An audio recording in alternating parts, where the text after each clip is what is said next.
La visite du chef de l'État Faure Eswazina Gnassingbé se poursuit en Israël. À ce troisième jour, le président de la République a rencontré son homologue israélien et visité d'autres structures stratégiques du pays comme le port Haïfa et la société de cybersécurité CyberGym. Et puis la CEDEAO veut investir plus dans les infrastructures de développement dans ses pays membres. Avant de réaliser ce projet monumental, un plan directeur de développement de ces infrastructures est soumis à validation des experts des 15 États membres. C'était les titres de cette édition. Bonsoir à toutes et à tous. Troisième jour de la visite du chef de l'État en Israël. Ce mercredi, le président de la République Faure Eswazina Gnassingbé a été reçu par son homologue hébreu Reuven Rivlin à Jérusalem. Les deux chefs d'État ont évoqué la coopération entre leurs deux pays en présence des membres de leur délégation. Coopération politique, bien sûr, avec une vision commune en matière de lutte contre le spectre du terrorisme. Le compte rendu avec Joseph Améga.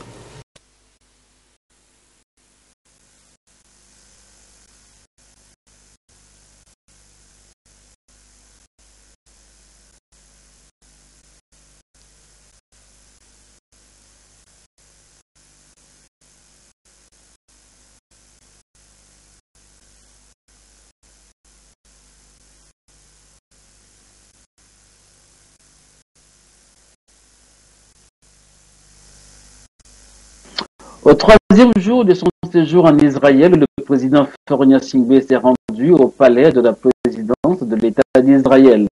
Là, il a été accueilli par son homologue, Reuven Rivlin. Après la signature du livre d'or du palais de la présidence, les deux hommes d'État ont eu un entretien élargi aux deux délégations. Prenant en premier la parole, le président Reuven Rivlin a rappelé l'historique des relations entre les deux États. Là, après avoir souhaité la bienvenue au président de la République, Faure Gnassingbé, Reuven Rivlin s'est félicité du choix opéré par le Togo en soutenant son pays dans les grandes prises de décision internationales. Il a ensuite décrit les efforts de son pays pour se reconstruire rapidement sur tout le plan, avec un accent sur les infrastructures, l'agriculture, la santé, l'éducation et la sécurité. Pour finir, le président israélien a tenu à féliciter le Togo pour les efforts qu'il fait pour son développement. Prenant à son tour la parole, le chef de l'État, Faure Gnassingbé, a remercié le peuple israélien et son homologue au nom de la délégation qui l'accompagne pour les facilités qui leur ont été accordées depuis leur arrivée en terre israélienne. Le président de la République, dans son adresse, n'a pas manqué de mentionner son admiration pour l'État israélien en matière de développement, malgré un climat pas du tout clément. Il a réitéré le soutien du Togo à Israël et promis œuvrer au renforcement des relations entre les deux pays. Le chef de l'État a bouclé son programme de la matinée en se rendant au monument Herzl, un monument construit en 1860 en mémoire de toutes les victimes du terrorisme mondial sans aucune distinction de race et de nationalité. Et depuis son arrivée, le chef de l'État multiplie les visites sur des sites et dans des lieux qui illustrent le fort potentiel de ce pays. Hier mardi, le chef de l'État était d'abord au port Haïfa, deuxième plus important d'Israël et quatrième plus performant du monde selon l'OCDE. Puis à CyberGym, une société leader mondiale dans la cyberdéfense et la formation des gouvernements en matière de ce que l'on nomme IT Security. Nous retrouvons Joseph Amigan pour des précisions.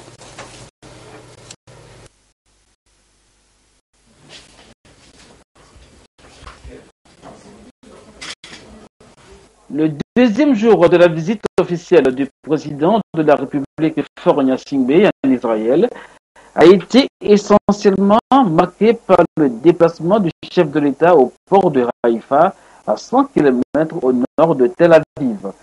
Le président Faure Gnassingbé a voulu ainsi s'inspirer de l'expérience du port de Haïfa pour renforcer l'efficacité du port autonome de Lomé. Le chef de l'État a suivi une projection de film documentaire présentant la plateforme.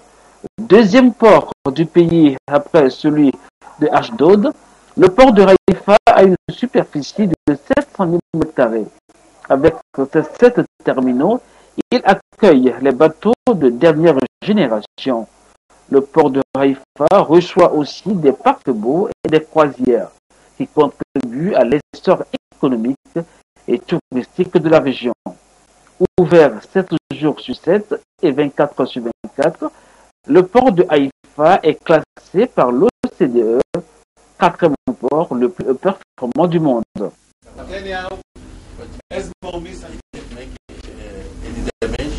un très grand port qui a beaucoup d'expérience dans l'exploitation des navires. Et je pense que ce que nous avons vu pourrait, n'est-ce pas, apporter un plus au port de Lomé. Le président de la République, Faure Gnassingbé, a pu ainsi toucher du doigt les réalités de ce port et le Togo pourra sans doute tirer un avantage certain dans cette démarche effectuée par le président de la République qui s'est ensuite rendu au CyberGym, un centre spécialisé dans la lutte contre la cybercriminalité. Numéro 1 mondial dans la lutte contre ce fléau, des nouvelles technologies qui constituent la cybercriminalité.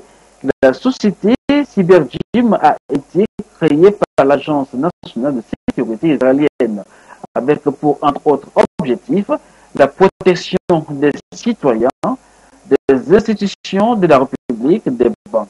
Il s'agit pour le chef de l'État et sa délégation de profiter de l'expérience israélienne en matière de traque des cybercriminels. Nous avons eu la chance de visiter le CyberGym, un centre de lutte contre la cybercriminalité. Vous savez qu'aujourd'hui l'informatique dirige le monde et des individus mal intentionnés peuvent rester dans un bureau, peuvent rester dans leur domicile et provoquer ce qui est insupportable. Travailler sur les comptes des gens, puiser de l'argent dans les comptes des gens, créer l'insécurité comme on le dit. Alors la visite de ces centres nous montre combien l'Israël est en avance sur cette lutte. Donc c'est une opportunité qui nous est donnée de voir comment ils se sont organisés, comment ils arrivent à partir de leur centre, c'est de protéger les intérêts israéliens, protéger les banques contre la cybercriminalité. Je crois nous le souhaitons pour notre pays aussi, et le chef de l'État, en nous donnant l'occasion de visiter ces centres, c'est de nous dire nous ne devons pas rester assis, nous ne devons pas dormir, parce que le monde est en train de bouger et nous devons aussi prendre les dispositions nécessaires pour aller avec le monde. Le chef de l'État, Faure Gnassingbé, s'est félicité de l'essor des nouvelles technologies comme un outil de développement. Il a également pointé du doigt la menace que représentent des hackers dont les plus ardus sont capables de paralyser une centrale électrique, des transmissions aériennes ou des transactions financières. Le Togo entend ainsi se protéger efficacement contre ces dangers. Et cette visite du chef de l'État en terre israélienne est un nouveau pas franchi dans le raffermissement des liens de coopération entre notre pays et Israël. Une coopération vieille de plusieurs décennies qui profite aux deux États que nous revisitent ce soir Augustin Kossi et Joseph Amégan dans ce dossier.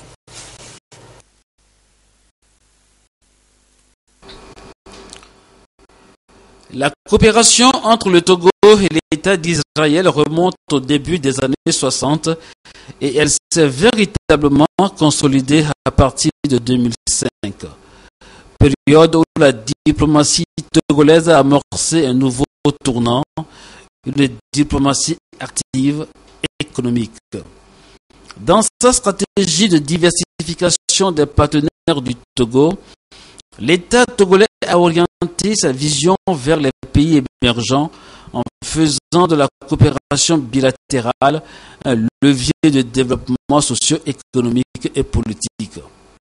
Dès lors, les deux pays se sont résolument engagés dans un partenariat fondé sur la promotion des secteurs porteurs de croissance.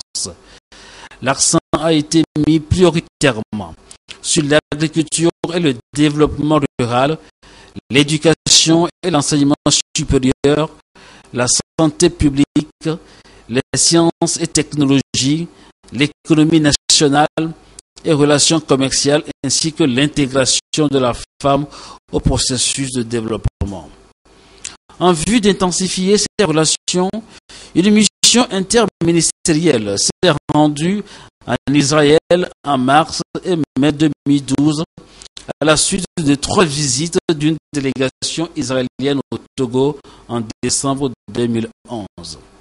À l'issue de cette mission, des projets ont été élaborés pour renforcer la coopération agricole entre les deux pays. Il s'agit du projet de promotion de l'agriculture familiale au niveau des groupes vulnérables, le projet de production maraîchère en aval du barrage de Dalwak à Dapawon, le projet d'accompagnement des jeunes professionnels formés en Israël dans leur installation et le renforcement des capacités instituts et e-learning en nouvelles technologies. La mise en œuvre de ces projets ont permis la promotion de nouveaux systèmes d'irrigation et d'adoption des semences maraîchères performantes qui ont pour corollaire la valorisation du maraîchage à l'échelle nationale pour assurer l'autosuffisance alimentaire. En 2012, un programme spécial de formation pratique en Israël de 15 jeunes issus des écoles d'agriculture pour une période de 11 mois a été exécuté avec succès. L'Israël soutient également la formation des étudiants et cadres togolais. Il octroie régulièrement aux étudiants, chercheurs et agents de l'administration togolaise des bourses d'études dans l'enseignement supérieur, la coopération interuniversitaire, la recherche scientifique et la médecine. En outre, les relations bilatérales entre Israël et le Togo vont au-delà et ont pour fondement un certain nombre de tests et accords. Un partenariat de création de la Grande Commission mixte de coopération Israël-Togo et l'accord de coopération économique, scientifique, technique et sociale ont été signés en décembre 1990 à Jérusalem. En plus, les deux pays sont liés par d'importants traités relatifs aux visas d'entrée et de sortie sur le passeport diplomatique et aux échanges commerciaux dans les années 60. Les deux pays coopèrent dans plusieurs secteurs et les relations se renforcent davantage. Pour le gouvernement togolais, il est important que le transfert de compétences et de technologies se concrétise et que les projets soumis dans le domaine agricole se réalisent au profit de la modernisation de l'agriculture et de l'émergence du pays. L'État d'Israël apporte également son appui au Togo dans la formation des agents des forces de l'ordre et de sécurité. Voilà donc ce qu'on pouvait retenir à ce 3e jour de la visite du chef de l'État en Israël. Nous reviendrons sur d'autres aspects de cette visite dans nos prochaines éditions. Pour permettre le libre-échange entre les États membres de la CEI, CEDEAO et répondre efficacement aux besoins de ceux-ci en termes d'infrastructures. La CEDEAO a élaboré un plan directeur de développement de ces infrastructures. Les experts venus des 15 États membres de la communauté sont en réunion pour valider le dit document qui, après sa mise en exécution, permettra une réelle intégration sous-régionale. Le compte rendu avec Lucassi et Antoinette Romao. Au revoir. Le niveau de développement des infrastructures des pays membres de la CEDEAO, notamment le transport, l'énergie, les TIC, les ressources en eau, est faible par rapport à la demande existante et à la croissance démographique. Or, il est prouvé que ces infrastructures contribuent au commerce intra-régional et constituent un facteur clé de l'intégration sous-régionale. En 2012, les chefs d'État et de gouvernement de la CEDEAO ont approuvé le programme de développement des infrastructures en Afrique. Il revient à cette institution communautaire de coordonner la mise en œuvre de ce programme en son sein. Sa cellule en charge de la question a élaboré un plan directeur qui est en cours de validation. Le plan directeur va faire le diagnostic de tout ce que nous avons comme ressources, faire le diagnostic de tout ce que nous avons comme défauts, tout ce que nous avons comme non atteint, et établir des projets qui vont aller pour résoudre ces problèmes. Identifier les projets au niveau hydraulique, au niveau de l'énergie, au niveau des transports, au niveau des TIC, et ces projets étant identifiés, et on passe à la mobilisation des ressources pour pouvoir réaliser ces projets. Cette assise de Lomé réunit les experts des 15 États membres de la communauté. Il s'agira d'identifier les besoins en matière d'infrastructures pour la croissance économique et le développement dans les 3 prochaines décennies afin d'améliorer la libre circulation des personnes et des biens dans la sous-région. Les infrastructures jouent un rôle capital dans le développement socio-économique d'un pays. Ainsi, la CEDEAO a alloué d'importants fonds pour la construction de ces infrastructures routières, technologiques, hydrauliques et électriques. Mais malgré ces efforts, beaucoup reste à faire pour relever le défi de la démographie sans cesse croissante dans la communauté. C'est en ce sens que la CEDEAO met en place ce plan directeur pour le développement des infrastructures à l'horizon 2040.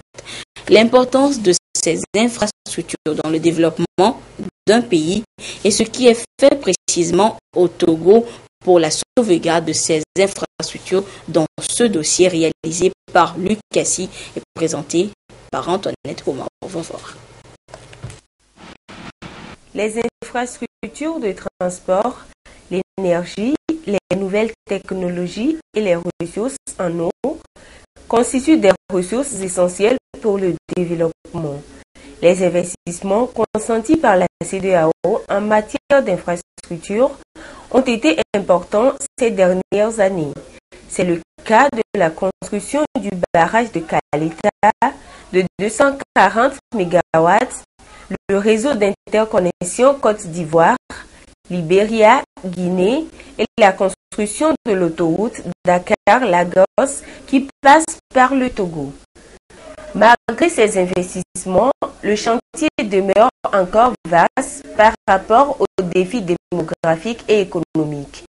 C'est pourquoi la CEDEAO veut renforcer ses interventions à travers un plan directeur pour le développement des infrastructures à l'horizon 2040.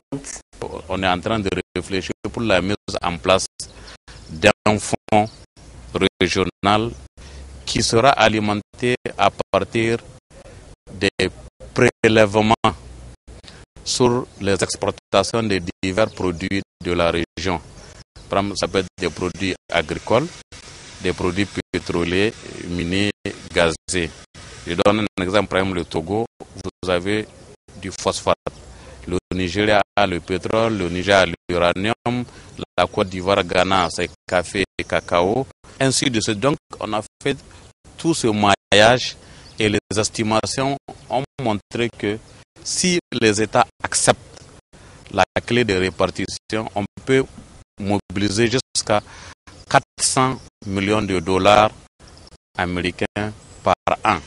Aujourd'hui, on peut construire un barrage même à Dakar au Sénégal, construire des lignes d'interconnexion et cette énergie produite depuis Dakar ou depuis Lomé peut servir jusqu'à Guinée-Bissau. Le Togo s'est déjà inscrit dans cette dynamique en s'engageant dans une politique de construction et de rénovation de ses infrastructures. En témoigne la construction du 3e quai, de la nouvelle aérogare, l'aménagement du réseau routier et le renforcement de l'accès des populations à l'énergie électrique. Ce nouveau plan directeur permettra au Togo de renforcer ses acquis et d'entrevoir de nouvelles actions au bénéfice de ses populations. Aujourd'hui, vous avez des potentialités hydroénergétiques gazières au niveau de l'espace CEDEAO, mais qui est inégalement reparti. Alors, si vous construisez une centrale hydraulique au Nigeria ou en Guinée, avec les lignes d'interconnexion, cette énergie à moindre coût peut arriver au Togo. Voilà, ça c'est le plus que, n'est-ce pas, le Togo gagne. Pour le cas spécifique du Togo, déjà d'emblée, il a ce qu'on appelle corridor Lagos-Abidjan-Dakar. Donc ça traverse le Togo de bout en bout. Il a le corridor de Lomé jusqu'à Sikansé, jusqu'à Ouagadougou. Et aussi vous allez voir du point de vue ferroviaire aussi, il y a la ligne Blita qui va jusqu'à Ouaga et on dérive par la République du Niger et celle du Bénin. Il y a le port autonome de Lomé. Vous voyez, même si le port est localisé à Lomé, en réalité, il est fait pour desservir des pays comme le Niger, comme le Burkina. Ça veut dire que le Togo vraiment a joué et joue encore un grand rôle dans le fonctionnement de la région CEDEAO. Le renforcement de la coopération régionale et l'accroissement des engagements financiers destinés aux infrastructures de transport, de télécommunications et d'énergie sont donc nécessaires pour accompagner la construction d'une économie forte, harmonieuse et innovante dans l'espace communautaire. Et un mot encore du séjour du chef de l'État en terre israélienne. Notez que ce mercredi, après avoir rencontré son homologue israélien, le président de la République a eu des échanges avec le premier ministre israélien Benjamin Netanyahou. Nous vous proposerons dans nos prochaines éditions les images et surtout l'essentiel des échanges entre les deux personnalités. La suite de ce journal avec ce communiqué du gouvernement. C'est avec grande émotion et une profonde tristesse que nous avons appris la nouvelle du décès de l'artiste togolais Eklounaté à Blodévi ce mardi 9 août 2016. L'illustre disparu laisse derrière lui un long parcours jalonné de succès durant lequel il a reflété avec grâce et éloquence l'image de son pays, le Togo, lors des manifestations tant nationales qu'internationales. Pendant plus de 5 décennies, l'homme qui représentait, de par son âge et ses années d'expérience, le doyen des hommes de théâtre togolais, a joué plusieurs spectacles, confirmant ses talents d'artiste dans un parcours caractérisé par un effort constant de réflexion créatrice. Avec sa disparition, le Togo perd un artiste au talent infini et à l'imagination fertile et hardie. tenace et avide de connaissances. Il a tout au long de sa carrière cultivé la grande modestie qui le caractérisait et a fait de sa détermination une arme qui lui a permis de contribuer notablement à l'essor de la culture togolaise. En ces moments de deuil et de recueillement, le gouvernement salue très respectueusement la mémoire de l'illustre disparu et prie pour le repos de son âme. Il présente ses condoléances les plus attristées, sa sympathie et sa compassion à la famille éplorée, à ses confrères et à la grande famille des artistes togolais. L'Agence nationale de promotion et de garantie de financement des PME-PMI a encore honoré son rendez-vous mensuel du mercredi de l'entrepreneur. Et pour ce mois d'août, la formation est axée sur le centre de gestion agréé du Togo qui prend en charge les fonctions essentielles d'une entreprise. Un outil auquel les entrepreneurs et les opérateurs économiques doivent avoir recours pour la performance, le développement et surtout la pérennisation de leurs micro, petites et moyennes entreprises. Le compte rendu avec Marceline Tchapala et Clarisse Aticlet. Nombre de petites et moyennes entreprises disparaissent souvent à cause de la mauvaise gestion et des risques fiscaux. L'Agence nationale de promotion et de garantie de financement des PME-PMI offre l'opportunité aux entrepreneurs de gérer de façon efficace leur structure en les invitant à adhérer au centre de gestion agréé. Un outil d'appui technique, de performance, de développement et de pérennisation des entreprises. C'est une structure qui prend en charge certaines fonctions des entreprises telles que la tenue de la comptabilité, la gestion de la fiscalité, les conseils en gestion et même la formation pour pouvoir libérer les opérateurs économiques, chefs d'entreprise, à pouvoir se consacrer à l'essentiel de leur activité, notamment la vente, la recherche de la clientèle et autres, pour permettre aux opérateurs économiques de se dégager des fonctions qui les encombrent et dans lesquelles ils n'ont pas la spécification. Le centre de gestion agréé intervient.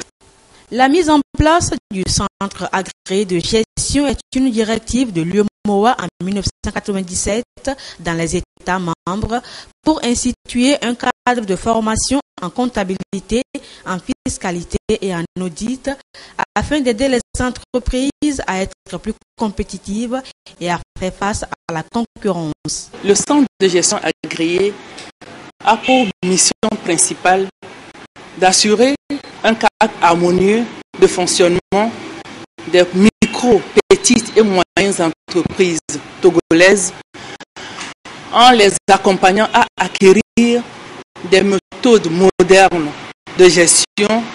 L'autre service essentiel qu'offre le centre de gestion agréé, c'est l'élaboration des états financiers pour les micro, petites et moyennes entreprises. Le Togo dispose d'un centre de gestion agréé depuis 2012, mis en place par la Chambre de commerce et d'industrie du Togo et 9 autres partenaires. Il accompagne aujourd'hui plus d'une cinquantaine d'entreprises. L'Alliance nationale des consommateurs et de l'environnement, ANCE Togo, était face à la presse hier à Lomé. Les responsables de cette ONG ont salué l'initiative du gouvernement concernant le moratoire provisoire sur l'exploitation et la commercialisation du faux tech, prise en Conseil des ministres. Ils estiment que cette décision vise à la protection de ces essences menacées de disparition au Togo. Et dans leurs exposés, ils s'engagent également à accompagner le gouvernement dans la bonne application de cette mesure. Le compte rendu de la rencontre avec Serge Dastom et Arnaud Kido. Devant les hommes des médias, les responsables de l'ONG, Alliance nationale des consommateurs et de l'environnement, ANC Togo, soutiennent la suspension d'exploitation et de commercialisation du FOTEC au Togo. Au regard de l'exploitation anarchique du FOTEC, essence menacée de disparition, l'ANC Togo juge légitime cette décision du gouvernement qui vise à protéger l'environnement. l'Alliance Togo qui milite depuis 2 ans à travers notre projet TALF pour lutter contre le trafic du bois félicite le gouvernement et les autorités togolaises pour leur engagement à travers cette décision de suspendre l'importation, l'exportation et la réexportation du FOTEC. Nous pensons que c'est une décision qui est la bienvenue, qui est protectrice de l'environnement, et ANC Togo travaillera aux côtés du gouvernement pour s'assurer que cette mesure-là est strictement mise en œuvre. Sur la question du report du moratoire demandé par les syndicats des exploitations du bois afin d'écouler les stocks existants, l'ANC Togo propose que si ce délai venait à être accordé, qu'un inventaire exhaustif du dit stock soit réalisé. Il faut qu'il y ait un comité multidisciplinaire soit mis en place, composé des membres de l'inspection forestière, composé de la gendarmerie, composé de la police criminelle et des organisations de la société civile pour réaliser cet inventaire-là sur toute l'étendue du territoire national en collaboration avec les syndicats de bois. L'ANC Togo se dit prête à accompagner le gouvernement dans la bonne application de cette mesure et ainsi œuvrer à la régénérescence du FOTEC dans le pays. Je vous donne lecture de ce communiqué du ministre en charge de l'élevage.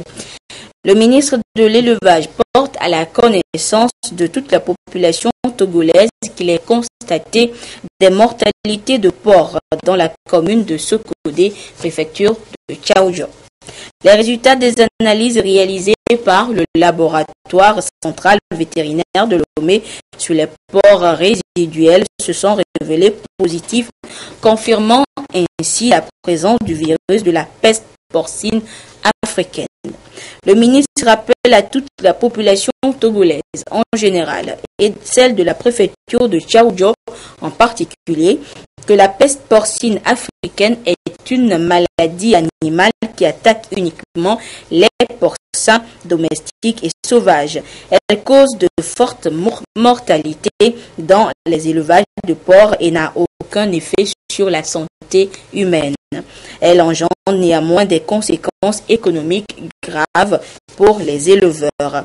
Pour faire face à cette situation, des mesures urgentes ont été prises pour réduire l'ampleur de la propagation du virus responsable de la maladie.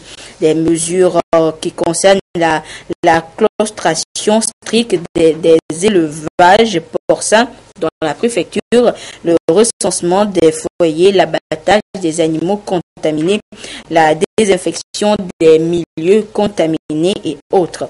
Le ministre rappelle la population et particulièrement les éleveurs à la vigilance et au respect scrupuleux des mesures sanitaires conformément à la loi de la police sanitaire en vigueur dans notre pays. Le ministre compte sur la bonne compréhension et la collaboration des acteurs concernés pour le respect strict de ces mesures sanitaires.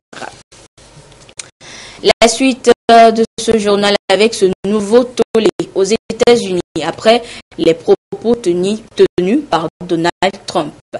Hier, le candidat républicain a expliqué que seuls les défenseurs du port d'armes étaient les seuls à pouvoir stopper son adversaire Hillary Clinton. Une incompréhension ou un appel à la violence contre la candidate démocrate. Cette nouvelle polémique fait rage. C'est le dernier dérapage de Donald Trump. En meeting en Caroline du Nord, il défend le droit de porter des armes aux États-Unis. Un droit selon lui menacé par Hillary Clinton. Il arrive à abolir le deuxième amendement qui autorise le port d'armes. En plus, si elle nomme de nouveaux juges à la Cour suprême, ce droit pourrait disparaître. Vous ne pourrez rien faire, mes amis. À moins que les défenseurs du port d'armes ne fassent quelque chose. Je ne sais pas. La formule est ambiguë. Donald Trump est-il en train de suggérer à certains de ses militants d'utiliser la violence contre Hillary Clinton? En quelques minutes, ces propos déclenchent une énorme polémique. À la télévision, un ancien directeur de la CIA, scandalisé, ne mâche pas ses mots. Si quelqu'un d'autre avait tenu ces propos, il aurait été immédiatement arrêté par la police et il serait interrogé par les services secrets. Du côté d'Hillary Clinton, on dénonce un discours qui incite à la violence. Et les critiques sont également très vives dans le camp même de Donald Trump. Il y a 2 jours déjà, plus de 50 républicains spécialistes de la sécurité nationale avaient attaqué Donald Trump dans une lettre ouverte. S'il est élu, disent-ils, il sera le président le plus dangereux de toute l'histoire des États-Unis. Dans la course à la Maison-Blanche, Donald Trump semble décidément bien incapable de tenir sa langue. Les leaders de son parti et certains de ses électeurs ne supportent plus ses petites phrases et son comportement fantasque. Dans les sondages, le candidat républicain reste loin derrière Hillary Clinton, qui le devance toujours de 7 à 9 points. Retour en page nationale avec cette série de communiqués. Par lettre du 20 mai 2016, le garde des Sceaux, ministre de la Justice et des Relations avec les institutions de la République, a saisi le Conseil supérieur de la magistrature aux fins de poursuites disciplinaires contre un magistrat de haut rang. Interrogé, le mis en cause n'a pas reconnu les faits, mais à l'issue des débats très ouverts au dire même du mis en cause, le Conseil de discipline a décidé que, entre autres, le magistrat concerné est mis à la disposition du ministère de la Justice. Le magistrat condamné est déchu de sa qualité de membre du Conseil supérieur de la magistrature.